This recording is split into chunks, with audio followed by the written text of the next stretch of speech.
না কি ব্যাপার ছিল, আমরা এতটা জানি ছেলে ভালো।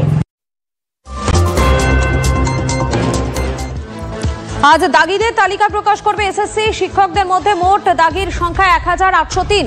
এসএসসি তালিকা প্রকাশের আগেই টিভি9 বাংলার হাতে দাগিদের নাম এমনটাই জানা যাচ্ছে। আরো একবার জানাই, আজ দাগিদের তালিকা প্রকাশ করতে পারে এসএসসি। আমাদের সঙ্গে রয়েছেন সরাসরি আমাদের প্রতিনিধি সুমন মহাপাত্র রয়েছেন।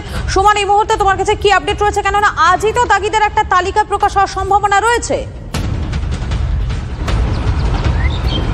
একেবারে মধুকল্পিতা, আজকেই দাগিদের তালিকা প্রকাশ হবে। তার কারণ সুপ্রিম কোর্টে কল্যাণ বন্দ্যোপাধ্যায় আইনজীবী তিনি কিন্তু এটা জানিয়ে এসছেন যে আজকেই দাগিদের তালিকা প্রকাশ হবে এবং এসএসসি কিন্তু পুরো কাজ কমপ্লিট করে নিয়েছে। আজকেই দাগিদের তালিকা প্রকাশ হলে দেখা যাবে যে ঠিক কতজন অযোগ্য রয়েছেন, যে তথ্য ইতিমধ্যে এসএসসি হাইকোর্টে এবং সুপ্রিম কোর্টে পেশ করেছে।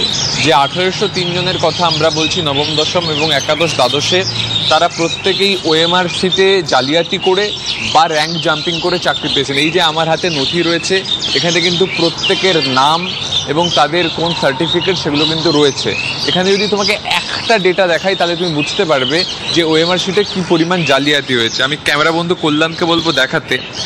আব্দুল কাইয়ুম বালাজি, ইনি শিক্ষক, এটা তার রোল নাম্বার, তার সাবজেক্ট হচ্ছে অঙ্কের শিক্ষক তিনি। পাবলিশড ওএমআর শিটে তার নম্বর হচ্ছে 53 আর আসলে তিনি পেয়েছেন 0। এই জায়গাটা আরও একবার দেখাতে বলবো, 53 0 হয়ে গেছে 53। এই রকম পরপর শিক্ষকরা, দেখো আরও একজন শিক্ষক 0 থেকে 53 হয়ে গেছে। এরকম পরপর এই দাগি শিক্ষকরা যারা ওএমআর জালিয়াতি করে চাকরি পেয়েছিলেন তাদের চাকরি বাতিল হয়েছে, তারা আর পরীক্ষায় বসতে পারবেন না। 31শে ডিসেম্বর পর্যন্ত কোনো ক্রমে তারা চাকরি করতে পারবেন। তাদের তালিকা, একদম তাদের নাম ধরে তালিকা আজকে এসএসসি প্রকাশ করবে, যার ফলে তারা কোনোভাবেই যাতে এই নতুন পরীক্ষা যা 7 তারিখ এবং 14 তারিখ হচ্ছে তাতে পার্টিসিপেট না করতে পারেন। স্বাভাবিকভাবেই বলা চলে আজকে অন্তত চাকরি চুরির ফলে যারা শিক্ষক হয়েছিলেন তাদের নাম প্রকাশ্যে আসবে। একেবারেই ধন্যবাদ তোমাকে।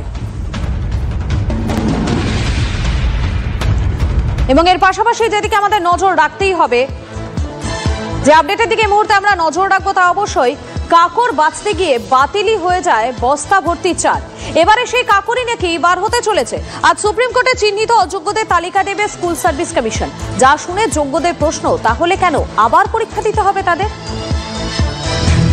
চাল থেকে কাকর বাছা যায় কিনা সেটাই ছিল পরীক্ষা, কিন্তু বারবার তাগাদা ভর্ৎসনার পরও স্কুল সার্ভিস কমিশন চাল থেকে কাকর তো বাঁচতে পারেনি, উল্টে কাকর যাতে ধরা না পড়ে সেই চেষ্টাই কার্যত করে গিয়েছে। এই প্রেক্ষাপটে সুপ্রিম কোর্টে এসএসসি জানিয়ে দিল শনিবারই চিহ্নিত অযোগ্যদের তালিকা প্রকাশ হবে।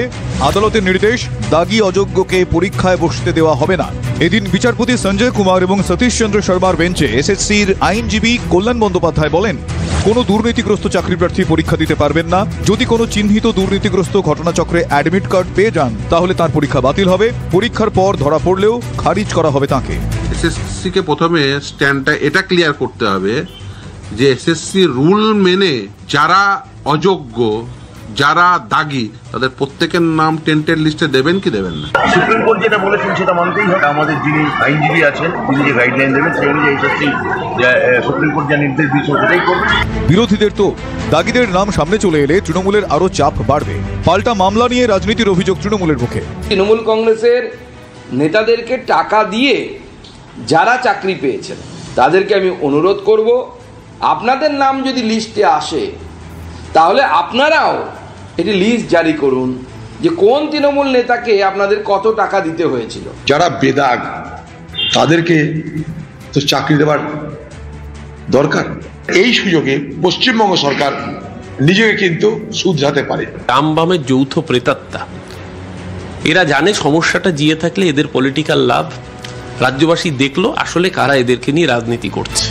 দাগিদের তালিকা শনিবারই সামনে আনছে কমিশন। এই প্রেক্ষাপটে যোগ্য চাকরিহারারা ফের পরীক্ষা না দেওয়ার দাবি জানিয়েছেন। If we appear in the exam, then it is means we'll nowhere will be in the radar of the recruitment. Radarer বাইরেই থেকে যাব আমরা। যখন যোগ্য অযোগ্য প্রমাণিত হয়ে গেল, স্কুল সার্ভিস কমিশন লিস্ট পর্যন্ত পাবলিশ করবে, তাহলে যারা বৈধভাবে নিযুক্ত হয়েছিল তারা কেন দ্বিতীয়বার পরীক্ষা দেবে? আমরা যারা আনটেন্টেড বোর্ড, রাজ্য সরকার, হাইকোর্ট, সুপ্রিম কোর্ট কোথাও যখন বা সিবিআই কোথাও যখন আমাদের নামে অভিযোগ নেই, আমরা কেন পরীক্ষায় বসবো? তবে সুপ্রিম কোর্ট স্পষ্ট করে দিয়েছে নির্ধারিত 7 ও 14 সেপ্টেম্বরেই হবে শিক্ষক শিক্ষাকর্মী নিয়োগের পরীক্ষা। Bureau report, TV9 Bangla. Group C ও গ্রুপ ডি পদে আবেদনের বিজ্ঞপ্তি দিল এসএসসি। গ্রুপ সি পদে শূন্য পদ 2989, গ্রুপ ডির শূন্য পদ 5488। 16 সেপ্টেম্বর থেকে 31 অক্টোবর পর্যন্ত আবেদন করা যাবে। চাকরিহারা যোগ্যরা আবেদন করতে পারবেন বলে সূত্রের খবর। নতুনরাও আবেদন করতে পারবেন। 31 আগস্ট বিস্তারিত জানাবে এসএসসি।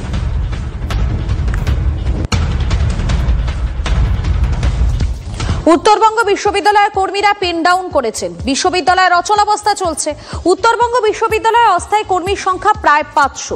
খাতায় কলমে এরা সবাই বিশ্ববিদ্যালয়ে চাকরি করেন, কিন্তু দীর্ঘদিন ধরে কারোরই বেতনের ঠিক ঠিকানা নেই। নামমাত্র মিলছে, কিন্তু বাড়ছে না কিছুই। বাড়বে কিভাবে? উপাচার্য নেই বছর দেড়েক ধরে। রাজ্য বনাম রাজ্যপালের